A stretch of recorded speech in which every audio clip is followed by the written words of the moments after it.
Welcome to Proven Not Perfect, the podcast for ambitious women who are building meaningful careers and living full, purpose-driven lives. I'm Chantra Powell. After more than 30 years of leading globally in top corporations, I've learned this truth.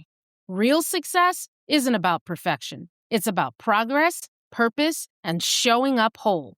Each week, I sit down with powerful women who have mastered their impact across careers, business, and leadership, while navigating faith, family, service, and self-care along the way. This podcast is for you if you're looking to be motivated, challenged, or supported. Whether you're thriving where you are, pivoting into something new, or stepping into your next season of impact. Here, we spark ideas, we challenge assumptions, and we grow together. Because success isn't about doing it all, it's about showing up whole. This is Proven Not Perfect. Proven Not Perfect. We have a treat today because I'm here with Sydney Stinson Ferguson. Do we say Ferguson still? Yeah. Ferguson. All right. Yeah. Well, we got to get it right. We got to honor all the people in the life, right? Exactly. Girl. So honestly, if they could just know the way that we fellowship before I press record, because it takes me back to the first time that I saw you in a room of businesswomen and you simply stood out. You simply stood out.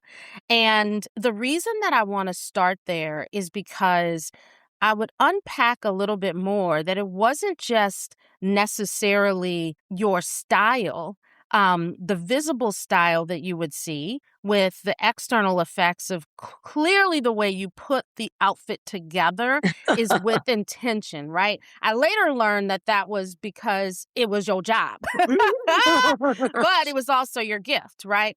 But then it's also the essence, the way you intentionally move and stay and pause and shift. It really, really was a blessing and it poured into me. And I'm in this season where I'm appreciating that pivots are real and understanding how to navigate pivots in our life is a real skill and lesson. And as we think about passing down conversations of impact to others or passing them sideways or passing them up, we don't know who's listening, right? Everybody, no matter how cool for school you think you are, you're going to hit a pivot, right? And so I just want to start with asking, what was the first major pivot in your career where you realized I am not becoming someone else. I'm becoming fully myself? I had two pivots, but I think the one that really at the core is something that has brought me to where I am is, can't remember what year it was, but a woman who I worked with previously at Kmart reached out to me and she said, "Hey, I'm getting a promotion to the CMO of Kmart Apparel. Do you want to come and replace me? Wow. And take my position and work for me?" And I was like, "Well, Diane," I was just like, I don't know, um, you know, I don't know fashion because she has a very, very deep fashion background. She worked for Calvin Klein and Donna Karan and went to school for that. And I was really ambivalent. And she said, "You don't know fashion. I know fashion." She said, "You are fashion."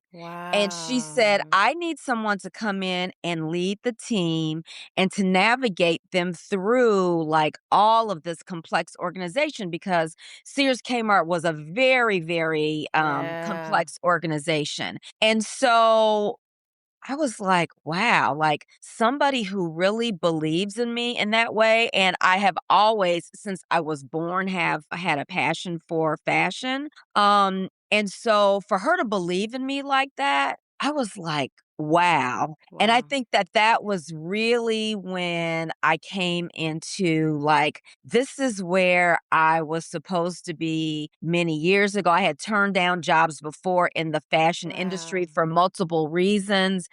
And I was like, "This is where I'm supposed to be," and she is, still a very close friend. She was kind. She taught me a lot. We were very complimentary to each other's skills, and it was really truly a evolution into me Mm, really getting to where I am right now, without her believing in me, and us having a personal relationship because yeah. relationships are critically important.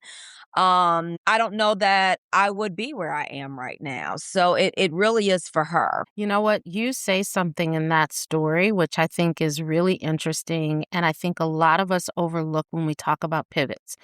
The conversation right now, the artificial conversation on pivots, is very much like, okay, I'm going to herky jerk, turn left, right? Like you are in the driver's seat. I have a very different experience with pivots in my life, and it's very similar to what you said. And the word that I'm going to bring forward that I heard in your story and the way that I appreciate pivots, the pivots we're supposed to take, is flow. When you are in pivot, you are in flow, not because you pushed your way there, but because you were easily moved there. And that's exactly what comes across in that story. So to me, it means that you have to be centered and grounded in who you are so that you can take the tap and you can go with the flow. Does that resonate for you at all? No, it absolutely does because there were many reasons why, in my mind, as I was looking at the pros and cons, there were a lot of cons. Yes. Kmart, I had been at Kmart previously, so this was my second tour of duty, as I like to say, at Kmart. There was a lot going on there. And there were a lot of things that I knew that I was going to have to come back to, which were things that maybe were not the most, wonderful things. Yeah. So there were a lot of cons, Mm, but I really had to, and I love the way that you're using that term mm, flow. yeah. I really just had to go with the flow. And, Hmm. it was Diane gave me that reassurance to know that I was landing in a soft place, Mm, which was great, but I also knew that there were gonna be challenges, mm, but it was definitely, I like to say that I listened to the universe, yeah. because, many people could have said, like, "What the heck are you doing? Why are you going backwards?" Yeah. And, a lot of times, you do have to take a step backwards to move forward. And it wasn't that I was taking a lower level position. But some people say, once you've been someplace, just leave it alone. Mm. That's And it not just always the case. yeah, it's I mean, not. because I think, and you and I think we talked about this at one of our dinners at Baylene's or whatever, but I believe we talked about this. But there's times when you have to get the lesson, right? Because I think that you and I both experienced, let's say, a tumultuous boardroom experience Yeah, here in yeah. South Florida. We'll leave the innocent innocent, but we both did. And, but we both, I remember, unpacked it not from a place of um, negativity or frustration. I recall the conversation. Of course, I don't remember all the details, but I remember the conversation being very much rooted in lessons and test. And knowing that when you are brought to a place easily in flow, there's an intention for you to be there. And there are two options you have when it gets real stirred up and crazy. You can run, or you can ride it through, learn the lessons, and know with flow when it's time to go. Do you remember this experience at all? Yeah, no, absolutely. And I grew up believing, well, I'll say this. I grew up in a church that taught that everything happens for a reason Yeah. and, find positivity in everything. And that is more easily said than done. Amen. since we talking about church. Right. It's more easily said than done. But I do truly believe that every step of my journey Mhm. was intentional from the universe Yeah. because there's a lesson in every single thing, every Mm. single moment of life. It is what we do with those lessons, or if we Yeah. listen to those lessons, Mm. that is really the meaning. And sometimes you don't see the lesson until you're far gone. Yeah. And I'm sure sometimes you may never see the lesson. But when I look at my career, every single step that was taken was because it was supposed to be taken. And it's like, look, I am not going to act like it's been easy. But I do believe that we are placed where we are supposed to be, and it is our duty and responsibility to try to listen, because it's a lot of times we hear but we don't act on that. Mm. And I think when you don't act, it's okay too, because I Mm. think that that is a lesson that you learn from. Oof, that part. So you have to stay grounded and centered. And so now I want to take us to the corporate elements and kind of layering in what pivots look like going through, brand decisions, fashion decisions. I mean, I can't think of a space where there's so much change in such a short moment, and staying on top of that and being a leader of that, designing the vision and the strategy there, you are actually placing the energy that sometimes causes those pivots and shifts. Talk a little bit about, corporately, what some of your takeaways and lessons were in driving and leading transformation, change, and quite frankly, pivots for some of the brands that you worked for. It's kind of interesting. So, and this is kind of probably a non answer.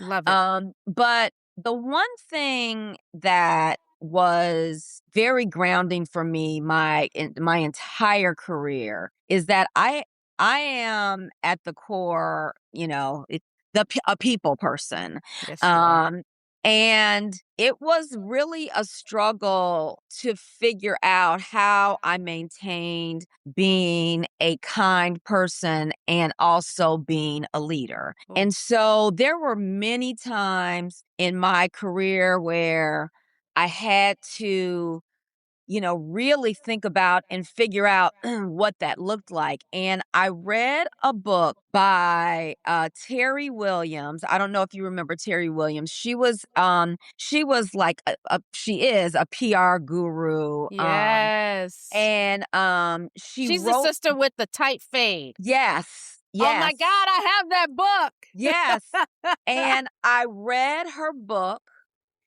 and it was pivotal for me Mm, because she really talked about being who you are and yes. being kind and leaning into that. And it was funny. I read her book, and then I actually reached out to her like randomly. Mm, And we met. I was living in upstate New York, and she's like, "Hey, I'm really busy, but I'm going to be at this conference, and you can follow me around this conference, and we can talk in between I that." love that. And we stayed in contact, and I'm really sorry that I actually fell out of contact with her. I need to get back in touch with her because I was We're looking going at to send her the podcast and say, yeah, Terry, you I got was two fans. yeah, I was looking at some pictures of her. I had a 31st birthday party, and she came to my birthday party. But in any event, Wow. she really changed the way I thought about how I show up. Wow. And it really, not that I immediately was just like, okay, you can just be yourself and flow into that, but it really, really made me pause and think about, like, yes, you can be that kind, nice person that you are and still be Yes. a leader. And Mm. so I really think about her all the time. And I thought about her from that point, which was probably It had to 1996. be 96 to Yeah. 98 because I Yeah. read the book and it impacted me just the same. Yep. Yep. So it was probably then, and I still carry that with me to this day, Mm. and when I sometimes second guess myself, I reflect back on that and try to pull that back in, and probably should be reading that book again. And Mm. it probably requires a refresh on multiple moments, but so I say all of that to say, for me, pivoting has been around how do I pivot my leadership skill to be Oh, impactful, but to be true to who I am, which is to lead with kindness. And so wow. that is who I am in my personal life and in my professional life is I lead with kindness. And so I feel like I have gotten to that place, not that I have perfected it, but in leadership positions of major organizations where I was able to bring that in as my quote unquote superpower. And Yes. so I have people who have worked for me who I still have very close relationships with because I led with that. And being cognizant of who they are as people is always my number one priority. I Mm. believe that you can teach skills, but you cannot teach being kind. Amen. And so I don't want to say you can't teach being kind, but you can lead with kindness and hope that people will Yeah. follow that. Well, Yeah. people see it. People see how we show up and they judge, right? For the good and the bad of that, the impact that how we showed up had on them. And if you're swinging with goodness, I cannot see a situation where it doesn't impact people to consider the approach that they have. You know what I mean? So I love that. And I think it gets back to being grounded and centered in who you are, Yeah. and allowing that to sort of flow through so many things. Okay, we now got to talk about your style, sis, because when we talk about closets, seriously, like one thing that I will say has been an absolute constant, and that is the boldness that you have always been comfortable bringing forward and the vibrancy. And that means something because your career started in the city, as my career started in the city. And the city taught me that we all wear the wonderful color of black. Is it black? Is it black? Or is it black? Oh, it might be dark brown, but looking black. And the fact that you emerged from the city and, still brought this boldness and this vibrancy, I want to know where'd that come from? Like personally for you, first, do you see it? Right. And secondly, do you realize I think it's your superpower because no matter what room you walk in, there is an acknowledgement of your presence. That's the first thing. And then with that acknowledgement comes one of two things. Either she's going to be the nicest person or she's going to be the bad, not meaning good, right? And you bring the sweetness with it, right? And so I don't know, this sounds so surreal, but it opens the door for you. Does that resonate? Tell me about that decision, Yeah, girl. yeah, it totally does. So I'll tell you a quick story. So, and I don't even know if you know this. I don't know if we ever talked about this, but I actually started off as a private banker in Yeah. Chicago Mhm. in one of the most conservative places, banks that you could ever I did be not in. know this. And I chartreuse has been my favorite color since I was 4 years old.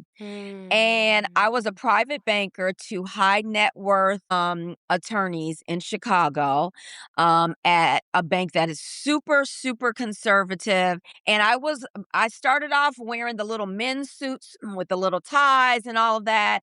And for whatever reason, one day I decided that I had arrived, don't know why, because I was still 'Cause 20 you something had. years I was 20 something years old, and I wore a chartreuse mini skirt suit to work at this bank. Wow. And long story short, my boss, who was wonderful, I went and asked him, I said, "Do you want me to go home? Because I'm not feeling comfortable." He said, "No, no, no, you can stay. It's fine." And then the next day he came back and he was like, "Don't ever wear that again." And I was just like, "Understood, got Mm. it." But that's when I knew that Wow. banking was not for me because there Mm. was this person inside Oh my who god.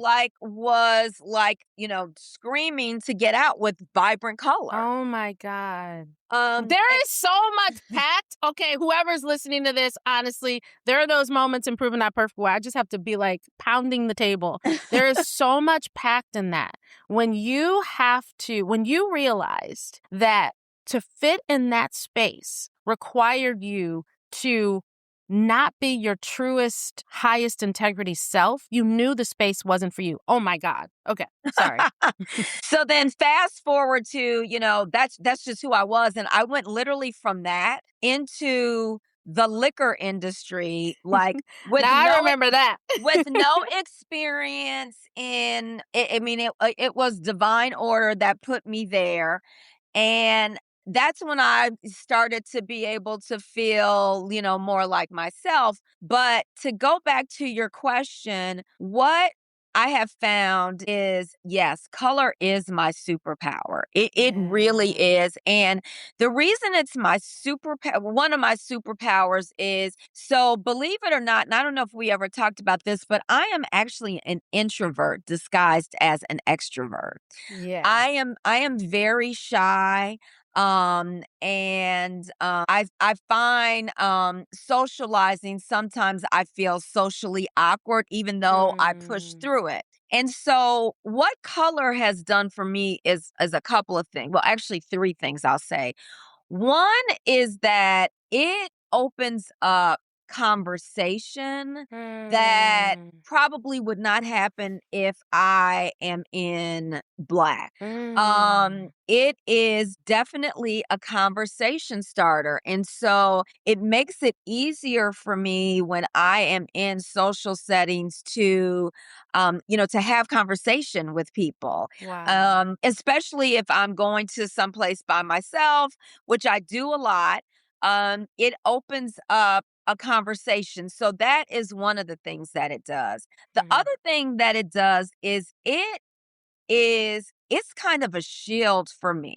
It is a Wow. protector. So when I am scared, nervous, going into situations that I know that I am going to be on the spot, going into tough situations, that color becomes my shield, my superpower, Wow. and gives me the energy to get through whatever that moment is. Wow. It really, really gives me confidence, and I believe that if people try color, it will give them confidence also Mm. because it's beautiful, it's bright, it's vibrant, and for Mm. me, it speaks to the piece that I am on the inside that maybe does not come out, Mm. my style and my clothes speak that. And it was actually my clothing and style and color was my protector my entire life because I Wow. was bullied as a child. Wow. And so that became my best friend. And Mm. so my love for style and color has been with me as long I as I love can that. remember because it was always my protector. Mm. And the third thing I will say, people stop me on the street all the time and they're just like, "Oh my God, that is like the best color. I would never think of wearing that, but you make me happy just looking at you." I love And that. I never realized that it makes other people happy too. So Mhm. then I become happy because it makes them happy. And there are people who have stopped me who my guess is that there is like nothing, and when I say nothing, nothing that we have in common, like at all. But Wow. the color or the style stops people and it bridges a gap Wow. that I am sure would never ever be there. And so I find that it's really it is literally my protector. Oh And my so in gosh. so many senses. And so it is something that I encourage people to really do is, so many people say, "Oh, I could never wear that." And I'm just like, "Try it." Because Yeah. inevitably when anybody wears color, somebody is going to say, "Oh my God, you look beautiful." And who doesn't want to, even though you may feel beautiful, you love to have that Yeah. reassurance from Yeah. somebody else, especially somebody who you don't know who doesn't have to They say don't have to anything say to you. anything. Right. And so that is kind of, I don't know if I answered the No, question this for is you, excellent. Look, but girl, you took us all to school because I mean, honestly, you first of all, thank you for such the vulnerable share around, the bullying factor and the role that color kind of played early on, but I also think you're pushing all of us to lean into the things that make us feel good and not standing out just because we want to stand out. yep, 'Cause I didn't hear you say that. I heard you say it made you feel good. yep, And I think, again, it taps into when you feel good, your essence is vibrant and people can't absolutely. deny it. They want to know more. It's infectious and color is that for you. I would say to the people that are listening, what is it for you? Right? Like when you get still and quiet and you think about your own vulnerabilities and you think about that time when you felt your most powerful self. Think of that time. Bring that time to your mind. What did you represent at that time? Right? When you were your most powerful self. Yep, That is your own superpower. Then you tap into this energy that Sydney's talking about and that I hope to do as only as a third as good as she does, right? Seriously, that's when you tap into that. Okay, so I have to have you answer this for the women. What would you say to the woman who feels like she has outgrown the image, title, or identity that once made her successful?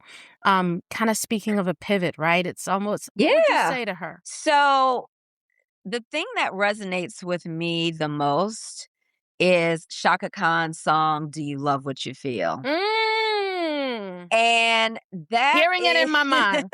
Mm, and so it goes back to what we were just talking about. And you and I were talking about this earlier. yeah. You earn a certain place at a certain point in time Amen. where, you know what, you are at X, Y, and Z level, and I'm gonna wear my hair the way I want to, Yes. and I'm gonna wear bright colors, and I'm gonna Yes. wear I mean, I've worn a sequin skirt to work.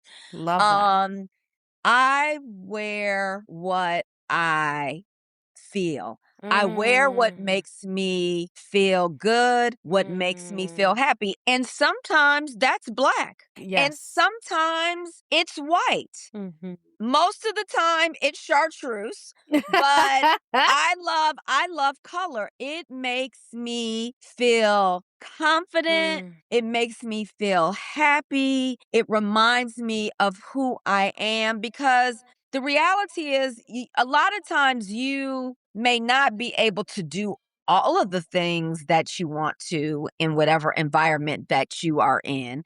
You may yeah. not be able to change all of the things that you want to change. But as long as I feel good, it gives me that confidence to try some of the things that I may not try. Or when somebody says no, I can still tap into you feel good Yeah. or walk into that bathroom and see that bright color and make you feel good.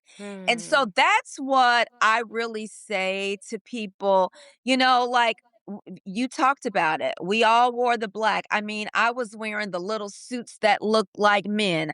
I was a banker, and my very, very first boss in the bank pulled me aside one day because I used to wear my hair just air dried and Hmm. it, pulled back, but it's relatively conservative. And she suggested that I might want to Tame those ladies up tame there. my hair, and she had, or cut my hair. Oh, So we've all been through those places. I did not cut. Look, I don't care about cutting my hair. I have been almost bald before. yes. So it's not that I care anything about my hair in that way, but it was more so about somebody telling me Telling that you. I Yeah. needed to do that. Yeah. So, I did hear what she said, and then I started wearing my hair slicked back or more, so we've all had to be in those places where Yes. you can't just show up how you feel immediately. But as we are evolving, and it Hmm. doesn't necessarily make a difference what the title is or what or where you are or how much you're making. But when you've been working for a certain amount of time, regardless of what that role is, Yeah. you've earned it. So you Yeah. could be in a manager or assistant manager position, but you've been working long enough and you feel like, hey, I've earned this and I want to wear what I want to wear or wear my hair the way I want to wear or wear a pink tutu into work.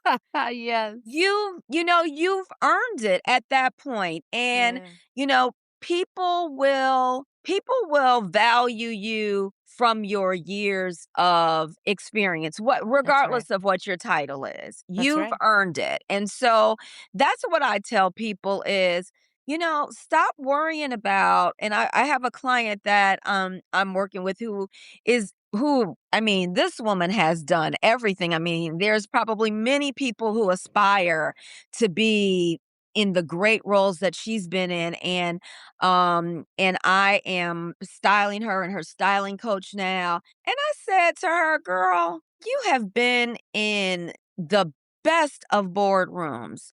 I Yes. said, "Really, how much higher can you go at Mm, this point? And do you that want part. to go higher?" That part. And, you know, What's it's the cost? Can we right, go there? I mean, right. there gets to a point where you start to realize you've been there, done that.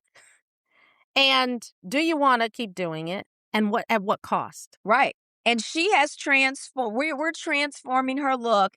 And I absolutely love every single minute of her transformation because I Mm. get texts from her and she's just like, "You did it again." I walked into the room and she said, "I've not gotten this many compliments since my wedding." Oh, And, and wow. and imagine how that makes you Oh. feel when you are, getting so many people telling you how wonderful you look and how beautiful Mm. you look. And it's not that we're narcissists and No. we want that, but everybody wants to Everyone wants to yeah. feel good. And if somebody Yeah. says they don't, I don't believe you. Yeah, Don't come around absolutely. me because you're not a truth teller. Absolutely. Absolutely. Don't come around me. All right. I have to ask you this. At this stage of your life and work, what does proven not perfect mean to you personally? I think this is a perfect follow-up question to what we were just talking about. Yeah. I think that at this stage in our lives, again, regardless of what role or how much you're making, you have proven that you've been persevered through the years. That's right on. And you may not be perfect, and that is okay. That's right on.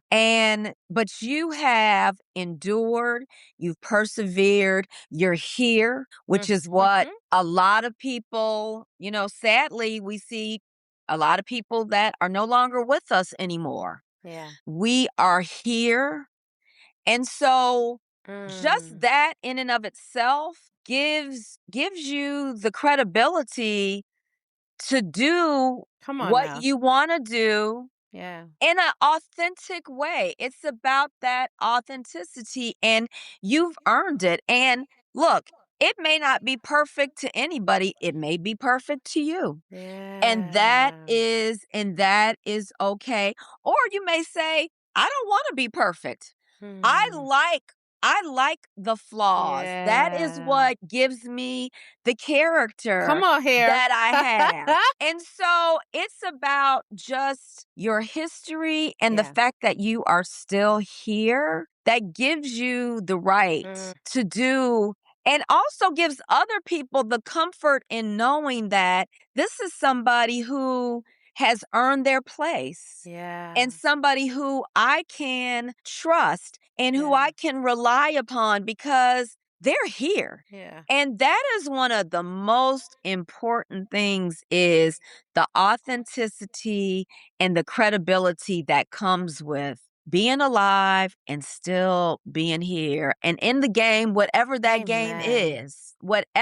game is. Mm. So, I think it's the perfect type of question, and something that all of us need to ask ourselves. And I think we should not put the pressure on Mhm. ourselves to be perfect for other people. Woo! Talk about it. It's about you. It's It's a about it's you. about it's about what is important to you. And Yeah. we could have a whole nother conversation about, like, Yes. I spent up to 35 years of my life trying to please other people until I Yes. realized that, oh my God, girl, you are making yourself unhappy. Amen. That And part. so Why it is is. it that we get to, let's call it middle age, before we finally get that point, right? Because at the end of the day, it is absolutely you are your best self when you are served first. I go back to the whole speech in the plane, right? Oh my God, I tell people that all the time. Let the air thing, you got to put it on you first before you can put it on anybody else. Why is it it's taken till middle life for that to sink in? And I actually think I started unpacking an answer here, and I'm curious about your thoughts. When I grew up, I can say that grades were such an important part of my growing and becoming in my home. There was pride with saying that I was an A student. There was a pride with saying that I was an honor this. There was a pride that went about that.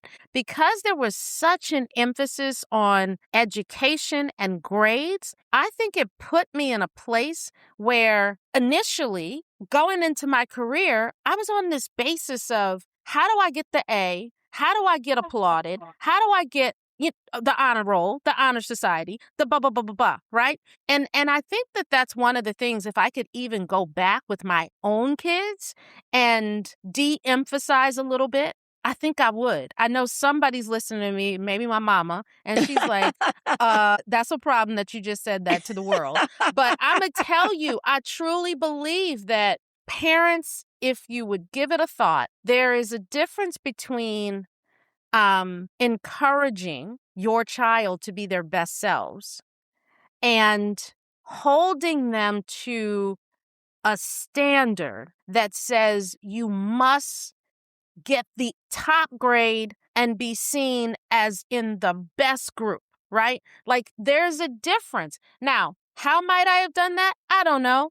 But I think for me, it starts there. It started there. Yeah, I will tell you mine. So my mom was an educator, Mine too. but my pressure did not really come from her. Wow. My pressure really came from within, and it was really the whole bullying thing. I had this. Mm. Actually, bullying, I was bullied because I was smart. So the majority Mm. of my my school life was until I got to high school, actually, which is typically the hardest time. I was trying to downplay how smart I was. And so it Mm. was this very interesting juxtaposition of a lot of things that I dummied down myself. Ooh. My entire I was still getting good grades, but like, don't teacher dare say that we had a A, B, C, D, E. No, we had an E, G system. E was like the best. teacher don't dare say that Sydney got an E on Mhm. anything. Like Mm. I never wanted to be recognized in school as somebody that was smart because that brought with it a whole nother set of challenges. Wow. So it wasn't until I got to high school that I felt comfortable. Well, because there's a Uh, place for smart people in high school. There yeah, are the honors classes, there's AP, yeah. and it's okay to be a nerd in your own group. Yeah, yeah, so I was actually at Spelman, I was a nerd. I was a popular Mm. nerd, but I was a nerd. Yes, I love that. But my pressure really came internally, and it's kind of a joke with my family, of the pressure that I put upon myself, Yeah, for okay, that. So, you're yeah. keeping it 100, and I have to be honest, you really held up a mirror because, to be honest with you, it wasn't my mom, it was me. It was me. It was Yeah. me. She'll appreciate you unpacking that. Thanks, I'll send you the bill. It was always me. Mhm, mhm. It's so true. It's so true. Yeah, Well, my yeah. dear friend, you are amazing. And I believe that somebody was touched today to think a little bit differently about how they see themselves, how they're showing up, what they need to unpack, and what they need to pull forward. So thank you for being in the Proven Not Oh, Perfect thank you for Village. having me. I really Now, appreciate it. this is a long Oh, time yes, come in, yes, but it's yes. right on time. That's what It I totally know. is because 'cause we've been trying to do this, like, I know. forever, I and so know. this But is it's the right on perfect time. time. It's the perfect time. It's the Yeah. perfect time. It's the Yeah. perfect time. I love you so much, and I I love thank you you so much. too. Mhm. Okay, All thank right. you. We'll see Take you care. soon. Okay. Bye. Bye. Proven not perfect. That is a wrap. So, as you step back into your day, I want you to remember this. You don't need to have it all figured out to be making a powerful impact. Progress matters, purpose matters, and you matter. Thank you for spending this time with me and for choosing to grow personally and professionally. Until next time, lead boldly, live fully, and give yourself permission to be proven, not perfect.